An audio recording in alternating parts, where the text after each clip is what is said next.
마태복음 5장 14절부터 16절 말씀입니다. 마태복음 5장 14절부터 16절 말씀 합독하겠습니다. 너희는 세상의 빛이라. 산 위에 있는 숨겨지지 못할 것이요 사람이 등불을 켜서 말 아래에 두지 아니하고 등경 위에 두나니 이러므로 집안 모든 사람에게 빛이 있느니라. 이같이 너희 빛이 사람 앞에 비치게 하여 그들로 너희 착한 행실을 보고 하늘에 계신 너희 아버지께 영광을 돌리게 하라. 아멘. 좋은 아침입니다. 케냐하고 우간다가 쓰는 말이 영어와 함께 스왈리어라고 하더라고요. 제가 이번에 조금 혼자서 그냥 유튜브 갖고 혼자 연습해 봤는데요. 좋은 아침을 스왈리어로 이렇게 말합니다. 하바리자스 부이. 별로 대답이 없네요. 하바리자스 부이. 저도 연습 많이 했는데 잘 안 돼요. 하바리자스 부이. 특별히 가장 유명한 말이 잠보. 이게 이제 어때요? 안녕하세요. 이렇게 하는데 개인이 수많은 사람들 앞에서 물어볼 때는 함잠보 이렇게 말한다고 합니다. 함잠보. 그럼 여러분들이 여러분 그렇게 말하면 안 돼요. 이게 함부로 말하지 마세요. 함잠보 하면 여러분들은 하투잠보 하면 됩니다. 제가 함잠보 하면 하투잠보. 아시겠죠? 제가 함잠보. 옆에 있는 사람들한테 할 때는 이제 당신에게 할 때는 후잠보 하면은 후잠보 들은 사람이 이제 시잠보 이러면 됩니다. 어려우세요? 다시 말씀드릴게요. 후잠보 이렇게 물어보면 시잠보 이러면 됩니다. 다시 이제 옆에 분들한테 후잠보 그러면 시잠보. 내일도 우간다도 스왈리오니까 내일 다시 점검할 거예요. 하바리자스부이 이게 이제 굿모닝이고요. 이제 제가 여러분들한테 함잠보 하면 하투잠보, 옆에 있는 사람한테 후잠보 하면 시잠보. 잘 기억하세요. 오늘 영상 보고 다시 한번 연구해 보시고요. 유튜브에 가면 나와 있습니다. 케냐, 우간다가 이제 스왈리어를 사용하고 있고요. 제가 수작업으로 만든 이거 보시면 이제 뒤로 딱 돌려서 한 장을 딱 넘기면 이제 케냐하고 우간다가 나옵니다. 그래서 여러분들이 케냐와 우간다 이제 오늘과 내일 함께 아프리카를 품는 날인데 이것을 보시면서 아프리카 케냐와 우간다를 위해서 함께 기도하시면 참 좋겠습니다. 케냐 하면 떠오르는 게 저는 딱 한 가지가 있습니다. 케냐 하면 올림픽 육상 경기죠. 누가 뭐라 해도 케냐는 중장거리, 특별히 마라톤의 강세를 이루고 있는 나라가 바로 케냐죠. 지난 5번의 올림픽 대회 가운데에서 케냐 사람이 3번의 우승을 차지했고요. 지금 세계 신기록을 보유하고 있는 사람도 교통사고로 세상을 떠난 것으로 알고 있는데요. 2시간 35초로 제가 알고 있습니다. 이제 35초만 앞당기면 1시간대로 이제 마라톤 42.195km를 뛸 수 있는 거죠. 그리고 킵초르게라고 하는 그 이전에 세계 신기록을 가지고 있는 사람이 상당히 유명하죠. 특별히 중장거리를 잘 뛰는 나라로 알고 있습니다. 고산지대에 살고 있고 또 유전적으로 마사이 부족이 그렇게 잘 뛴다고 하죠. 그래서 잘 뛰고 또 희망찬 나라 가운데 하나가 바로 케냐입니다. 그러고 봤더니 이번에 케냐라는 이름의 뜻이 뭘까 봤더니 바로 밝은 나라, 밝은 땅, 빛나는 나라라는 그러한 뜻이 있고요. 또 케냐에서 가장 유명한 아프리카에서 가장 높은 산 가운데 하나인 킬리만자로, 조용필의 노래로 알려져 있죠. 킬리만자로의 표범. 킬리만자로라는 산의 이름의 뜻도 밝은 산, 밝은 산이라는 뜻이 있더라고요. 그러니까 케냐가 밝음의 이미지가 있다라는 거죠. 그도 그럴 것이 밝은 뜻을 가지고 있는 이 나라의 지금 현재 상태도 상당히 밝고 좋다는 이야기를 들었습니다. 경제적으로. 그리고 이 케냐와 우간다가 이 아프리카 동쪽에 차지하고 있는데 특별히 해상에 연결되어 있는 이 케냐 땅은 내륙으로 이어지는 허브 역할을 감당하고 있고요. 그리고 특별히 이 케냐가 가장 중요한 가운데 하나는 뭐냐면 나라 전체가 젊답니다. 케냐 인구의 80%가 35세 이하라고 합니다. 우리나라는 계속해서 초고령 사회로 가고 있는데 이 케냐는 젊은 나라고 아주 영한 나라고 어린 나라라는 거죠. 그도 그럴 것이 젊은 인재도 많이 있고, 특별히 아프리카라고 해서 여러분들 절대로 무시하면 안 됩니다. IT 테크니컬한 부분들이 아주 많이 발달하고 있는 나라라고 합니다. 젊고 또 아프리카의 나라들 가운데서 가장 선도적인 나라가 바로 케냐라는 거죠. 그렇다면 진짜로 케냐가 이름 뜻대로 밝기만 하는 것일까? 현재 상황, 경제적인 상황을 볼 때 밝기만 하는 것일까? 그렇지는 않다라는 거예요. 케냐를 붙잡고 있는 두 가지의 문제가 있다는 거죠. 그것은 뭐냐면 부패와 부채라고 합니다. 부패와 부채. 부패, 정치적으로 여전히 부패한 상황이 있기 때문에 발목을 잡고 있다는 것이고요. 경제적으로 부채가 상당히 많답니다. 빚이 상당히 많답니다. 물론 제가 인터넷을 통해서 찾아본 거기 때문에 잘못되고 좀 잘못 틀린 정보일 수도 있겠지만 모든 사람들이 이구동성으로 다 말합니다. 부패가 문제고 부채가 문제라는 것. 여전히 어둡고 여전히 어려운 가운데 있고 여전히 지저분한 가운데 있는 나라가 지금 밝음의 나라라는 이름의 뜻을 가지고 있는 케냐라는 것이죠. 어둠 속에 밝음이 있고 밝음 속에 어둠이 있는 이 케냐를 바라보면서 말씀 묵상하고 또 여러 가지 케냐를 묵상하면서 떠오른 말씀이 오늘 마태복음 5장에 나오는 예수님의 말씀이었어요. 너희는 세상의 빛이라 말씀하셨던 그 예수님의 말씀이 이 케냐 땅 가운데 가장 어울리고 케냐를 향해서 나아가는 우리 선교팀에게 있어서 가장 중요하고 케냐를 위해서 기도하는 우리에게 가장 중요한 것이 바로 이 말씀이 아닌가.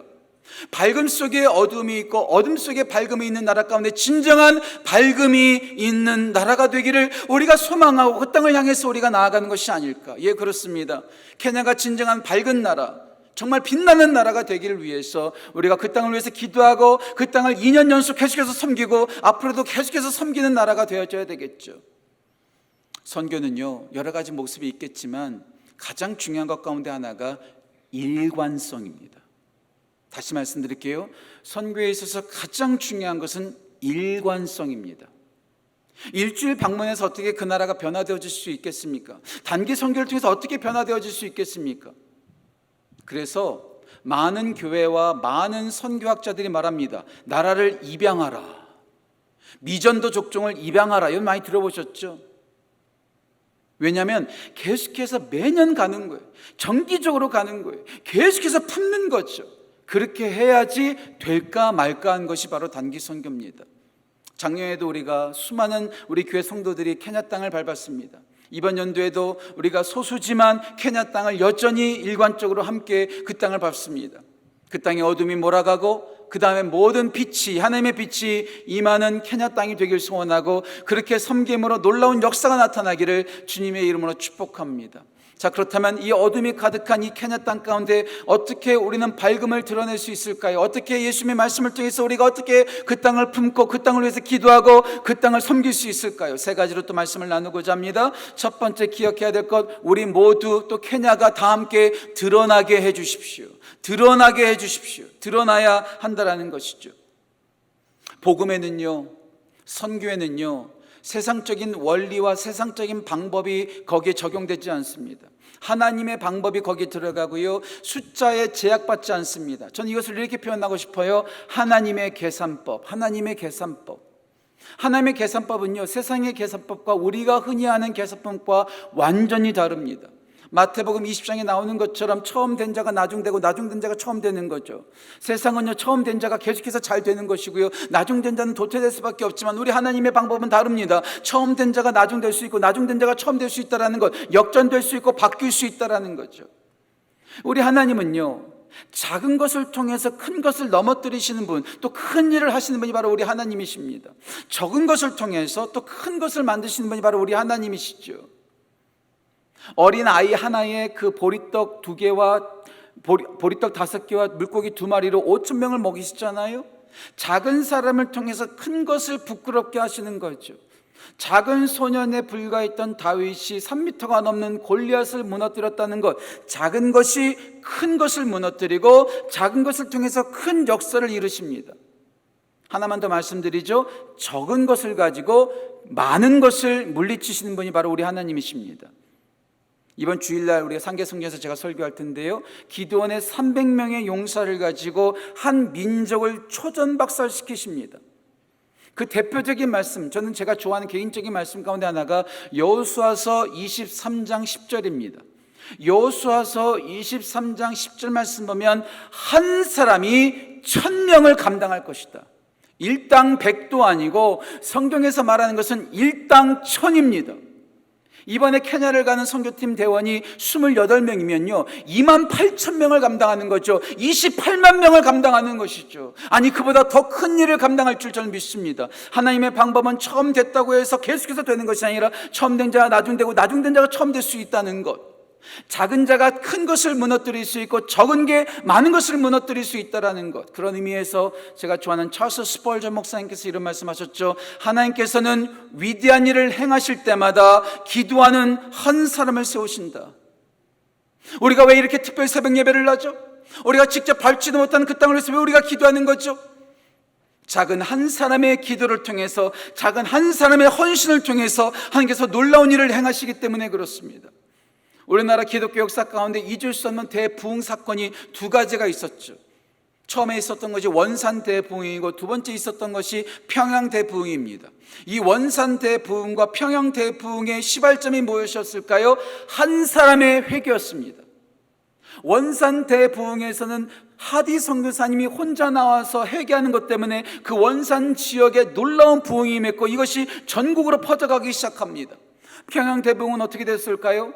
뜨뜻미지근한 집회였다고 하더라고요. 그 뜨뜻미지근한 집회 가운데서 길선주 목사님이 나오셔서 자기가 먼저 회개했더니 그 회개를 통해서 평양이 뒤집어지고 온 나라가 뒤집어지는 놀라운 부흥이 일어났다는 것. 소수를 통해서 놀라운 역사를 이루시는 분, 그분이 바로 우리 하나님의 계산법이요 하나님의 역사하심이라는 거죠. 이번 케냐 선교팀이 소수에 불과합니다. 케냐 땅을 위해서 기도하는 성도들의 숫자 우리 교회에 하나밖에 없을 수도 있습니다. 물론 여러 교회가 기도하죠. 소수에 불과합니다. 하지만 이 소수가 드러날 때에, 이 소수가 움직이기 시작할 때 전체가 변화되어지는 놀라운 역사가 일어난다는 것. 빛이 등경 아래에 있는 것이 아니라 등경 위에 있어서 드러나기 시작할 때 온 마을이 빛나는 마을이 되는 것처럼, 이번 케냐 선교팀의 소수가 등경 위로 드러나기 시작할 때 케냐 땅 가운데 밝은 빛이 임할 줄 믿습니다. 제가 존경하는, 지금 하나님 품에 안기셨죠? 선교사님 가운데 이디오피아 선교사님이 계십니다. 그 선교사님이 저랑 LA에서 같이 교제했었던 때가 있었는데요, 그분이 저한테 이런 말을 하더라고요. 에티오피아하고 케냐하고 우간다하고 다 거기거든요. 다 국경 접경 지역이거든요. 그런데 그때 선교사님이 저한테 좀 한탄하시듯이 말하더라고요. 케냐 땅 가운데 크리스찬이 많다는 거예요. 80% 넘는 크리스찬이 있고요. 제가 오늘 기도카드에다가도 기록했지만 또 케냐 팀을 통해서 제가 들었지만 거기에 복음주의적인 크리스찬은 10%도 채 안 된다는 겁니다. 그런데요, 케냐 땅 가운데, 이디오피아 땅 가운데, 우간다도 모르겠습니다. 우간다 땅 가운데 만연해 있는 이야기 가운데 하나가 뭐냐면 크리스찬들은 못됐다라는 말을 많이 한답니다. 크리스찬이 있는 곳에는 도둑놈들도 많고요, 사기꾼들도 많답니다.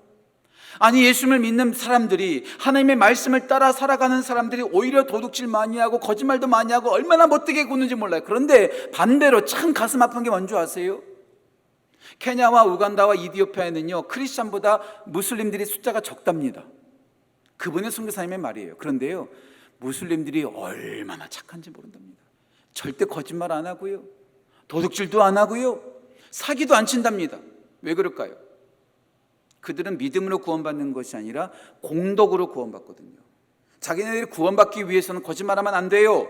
자기네들이 구원받기 위해서는 훔치면 안 돼요. 사기치면 안 돼요. 그러니까 크리스찬들보다 훨씬 더 착하고 훨씬 더 안심한다라는 거예요. 무슬림이 많이 사는 나라는요 걱정할 필요가 없대요. 보안 문제가 없대요. 근데요, 크리스찬이 많은 거는요 오히려 더 위험하답니다. 참 안타깝죠. 소수를 통해서 전체를 다 바뀌어야 되는데 크리스찬들이 문제가 있으니까 오히려 더 복음이 전파되지 않는다라는 거죠. 아놀드 토인비가 말했나요? 창조적 소수가 전체를 다 바꾼다고요. 왜 바닷물이 썩지 않습니까? 이게 과학적으로 맞는지 안 맞는지 저도 잘 모르겠지만 과학자가 아니니까. 왜 바닷물이 썩지 않는가? 뭐 여러 가지 이유가 있겠죠. 너무나 넓으니까, 그리고 거기에 조류가 있으니까 썩지 않는 이유도 있겠지만, 또 재미있게 말하는 것 가운데 하나가 뭐냐면 염도가 있기 때문에, 소금기가 있기 때문에 바닷물이 썩지 않는다면서요. 그 소금기의 퍼센테이지가 얼마나 됩니까? 뭐 사람들마다 다 다르겠지만, 또 지역마다 다 다르겠지만 대충 3.5% 정도 된다고 하잖아요. 3.5%의 소금만 있어도 그 큰 바다가 부패하지 않는데, 우리 한국은 20% 이상이 크리스천인데도 불구하고 여전히 문제가 있지 않습니까? 케냐 땅도 10% 이상이 복음주의 크리스천이라고 하는데 여전히 문제가 있지 않습니까? 이것은요, 세상을 지탄하고 세상을 비판할 문제가 아니라 우리가 정말 제대로 된 크리스천인가, 제대로 드러나고 있는가, 제대로 빛을 발하고 있는가, 다시 한번 우리 가운데 자성해야 될 문제고요, 우리가 성찰해야 될 문제라는 거죠. 하나님, 우리가 정말로 빛다운 빛으로 드러나게 해주십시오. 하나님, 케냐에 있는 교회들과 케냐에 있는 복음주의 크리스천들이 정말로 드러나게 해주십시오. 3%가 바닷물을 썩지 않게 하는 것처럼 그 소수의 크리스천들과 소수의 우리 케냐 선교팀이 그 땅을 밝게 하시고 빛을 비추게 해주십시오.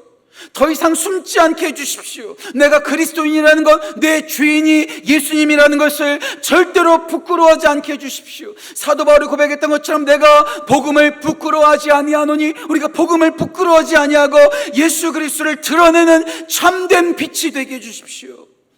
그렇게 우리가 기도하고 그런 교회가 되어지고 그런 그리스도인이 되어져야 되지 않을까요? 제가 작년 말이었죠, 금요예배 시간에 제가 나누었던 명함, 저는 우리 교회 성도들이 다 이것을 가지고 다녔으면 좋겠어요. 저의 이름이 없습니다. 우리 교회 이름도 없습니다. 그냥 이렇게 써져 있어요. 나는 예수님을 믿는 사람입니다. 사랑을 행하고 누군가를 도와주고 그냥 이것만 나눠주는 거죠. 나는 예수님을 믿는 사람입니다. 이것을 받을 때 사람들은 얼마나 감동할까. 예, 우리가 더 이상 부끄러워하는 것이 아니라, 숨어 있는 것이 아니라 우리가 드러나 세상의 빛으로 어두운 데를 비춰줘야 되겠죠. 이번 케냐 선교팀이 그렇게 드러나 케냐 땅을 밝히는 선교팀이 되기를 간절히 소망합니다. 케냐에 있는 신실한 그리스도인이 창조적인 소수, 믿음의 소수가 돼서 그 땅을 밝히고 진짜 밝은 나라로 세워지는 귀한 역사가 나타나길 소원합니다. 그렇게 우리 모두가 헌신하고 기도하는 우리 교회, 우리 선교팀 되기를 주님의 이름으로 축복합니다. 우리 모두가 드러나야 합니다. 두 번째, 우리 모두와 케냐가 치유받아야 합니다. 깨끗하게 하소서. 깨끗하게 하소서. 군 생활을 하다 보면 정기적으로 해주는 게 하나 있죠. 우리 군대 다녀오신 분들은 다 아실 거예요. 날씨가 따뜻하고 햇볕이 따뜻한 날에는요, 다 모포를 가지고 나와서 지붕 위에 말립니다. 칙칙하고 세균이 많고 여러 가지 문제가 많고 냄새나는 그 모포들을요 빨아야 되는데 뭐 빨을 만한 상황이 안 되니까 그냥 지붕에 널어놓는 거죠. 그러면 따뜻한 햇볕이 그 모포를 소독하는 거죠. 빛의 특징입니다. 빛은 소독을 합니다. 그리고 저는 이번 설교의 두 번째 파트는 의도적인, 지난번에 우리 필리핀 선교에서 말씀드렸던 것처럼 표적 설교입니다. 왜냐하면 이번 케냐 선교팀 가운데 유일하게, 이번 5개국 팀 가운데 유일하게 케냐 선교팀에 의료 선교팀이 있거든요. 의료 선교팀이 있거든요. 빛은 소독하고 깨끗하게 합니다. 한 걸음 더 나아가서 빛을 통해서 치유의 역사가 일어납니다. 우리에게 투병하는 성도님들, 제 주위에 있는 투병하는 성도님들을 위해서 제가 기도할 때마다 항상 빠짐없이 언급하는 말씀, 또 제가 안부를 전할 때마다 항상 말하는 말씀, 말라기 4장 2절 말씀이죠. 여호와를 경외하는 너희에게는 의로운 태양이 떠올라서 치료하는 광선이 비추리니 소가 외양가에서 나온 것처럼 뛰놀게 될 것이다. 치료하는 광선, 의로운 태양, 예, 빛이 임하는 곳에서는요 우리 가운데 소독에 깨끗해지는 역사가 일어날 뿐만 아니라 영양분이 공급되어지고 우리의 모든 질병이 깨끗하게 된다는 것. 이 케냐 땅 가운데, 아니 우리가 가는 모든 선교하는 모든 나라들 가운데 이 의로운 태양, 치료한 광선이 비춰져서 모든 더러운 것들이 깨끗해지고 모든 질병이 나음받는, 치유받는 역사가 일어나야 되지 않을까요? 치유받는 역사, 깨끗해지는 역사가 우리가 밟는 모든 땅 가운데 일어나길 간절히 소원합니다. 선교에 있어서 가장 중요한 도구 가운데 하나가 저는 의로 선교라고 좀 믿는 사람이거든요. 왜냐하면요, 내 몸이 고쳐지는 걸 보니까 내 영혼도 맡길 수 있겠구나. 사람들의 마음이 활짝 열리는 거예요. 우리나라에 처음 오셨던 선교사님들 가운데 그래서 의사가 많은 거예요. 알렌 선교사님이라든지 여러 선교사님들이 많이 있는 거죠. 이번에 우리 교회 의료팀과 의사 선생님들과 간호사님으로 있는 우리 교회 성도님들이 그곳에 가서 여러분들을 고칠 거예요. 그분들을 고칠 때 그냥 몸만 고치는 것이 아니라 그 몸을 고치는 것을 통해서 영적으로 그 사회가 고쳐지고 영적으로 고침을 당하고 그 땅곳에 놀라운 치유의 역사가, 깨끗해지는 역사가, 거룩해지는 역사가 일어나기를 주님의 이름으로 축복합니다. 예, 우리가 드러나고 또 깨끗해야 합니다. 마지막 세 번째, 케냐와 우리 모두가 바라봐야 합니다. 빛의 가장 중요한 요소가 뭘까요? 빛이 우리 가운데 주는 가장 유익함이 뭘까요? 빛이 있기 때문에 볼 수 있다는 거예요. 여기 불이 다 꺼지고 칠흑같이 어두워지면 여러분들이 저를 볼 수 있겠어요? 못 봐요. 저도 여러분들을 못 봐요. 지금 영상으로 나아가는 것도 다 빛이에요. 텔레비전도 다 빛이에요. 스마트폰으로 우리가 영상을 보는 것도 다 빛이에요. 빛이 있기 때문에 빛을 통해서 우리가 볼 수 있고 우리가 어디로 갈지를 알 수 있게 되는 거죠. 빛이 없으면 우리는 어디로 갈지 모릅니다. 방황할 수밖에 없습니다. 한 발자국도 움직일 수 없는 거죠. 근데 진짜 빛이 누구죠? 우리 예수님이시죠. 예수님께서 요한복음 8장 12절에 스스로 말씀하셨죠. 나는 세상의 빛이다. 어두움 가운데 있는 자는 참 빛을 가지고 어디로 갈지 알게 되는 것이죠. 우리 예수님께서 세상의 빛이시고 그리고 세상의 빛이실 뿐만 아니라 참된 빛이시라는 것. 그래서 어디로 갈지 모르는 정말 방황해 있는 모든 영혼들에게 진짜 빛 대신 예수 그리스도를 증거하고 그 예수 그리스도의 빛을 비춰줌으로 그들이 어디로 갈지를 알려주고 그들에게 자유와 생명을 줄 수 있게 되는 것이죠. 우리 모두가 가는 선교팀들이 정말 참된 빛 대신 예수 그리스도를 보여주는 역사가 일어나기를 소원합니다. 바다에 운항하는 배들이 등대가 없으면요 사고 날 수밖에 없습니다. 아무리 좋은 비행기를 할지라도 밤늦게 착륙할 때 그 활주로에 빛이 없으면 착륙할 수가 없는 거예요. 어떻게 사고 날지 모르는 거죠. 저는 우리 선교팀이, 우리 교회가 세상의 빛처럼 등대가 되기를 소원합니다. 어디로 가야 될지를 알려주는 등대가 되기를 간절히 소원합니다. 활주로의 빛처럼 집으로 오는 길을 알려주는 빛이 되기를 간절히 소망합니다. 우리가 등대가 될 때 세상 사람들은 방황하지 않을 것입니다. 우리가 활주로의 빛이 될 때 세상 사람들은 하나님의 집으로 돌아올 수 있을 거라 저는 믿습니다. 무엇보다도 참 빛 되신 예수 그리스도를 우리 모두가 바라볼 때 놀라운 역사가 나타날 줄 믿습니다. 늘 말씀드리잖아요. 우리는 빛을 발하는 존재들이 아니라고. 우리는 반사체에 불과하다고. 진짜 빛은 누구예요? 하나님이시죠. 우리가 빛을 내는 것 아니에요. 목사라고 스스로 빛을 내는 것 아니에요. 우리도 빛을 받는 거예요. 예수님의 참된 빛을 우리 모두가 받아서 우리를 드러내는 것이 아니라 우리를 빛나게 해주시는 진정한 참빛 대신 예수 그리스도를 바라보게 하는 것.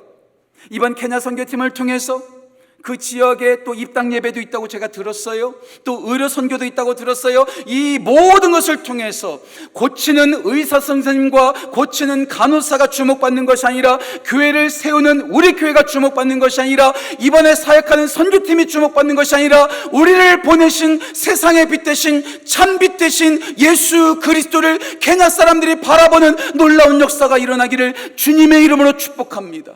선교는 우리를 드러내는 것 아닙니다. 우리의 깃발을 꼽는 것이 아닙니다. 오직 하나님을 드러내고 오직 하나님만 남기는 것, 이것이 진정한 선교라는 것. 이번 케냐 땅뿐만이 아니라 캄보디아와 태국과 필리핀과 우간다 모든 지역 가운데 우리의 흔적이 아니라 우리의 이름이 아니라 오직 예수 그리스도의 이름과 그 빛이 드러나기를 주님의 이름으로 축복합니다. 여러분들, 오늘 제가 하브리자 아수부이, 함잠보, 후잠보, 제가 스와힐리 여러분들한테 처음으로서 오늘 여러분들 가운데 거의 처음 들으신 분들이 많을 거예요. 이번에 케냐 선교팀, 작년에 케냐 선교 다녀오신 분들을 제외하고는 아마 처음 들으셨을 거예요. 하지만 여러분들이 스와힐리어 하나쯤 아는 게 있어요. 네. 그게 뭐냐면 영화 라이온킹에서 나왔던 말이에요. 제가 기도 카드에다도 써놨는데 하쿠나 마타타 아세요? 어린 아이들이 집에 있는 아이들은 다 알아요. 하쿠나 담바다, 하쿠나 마타타.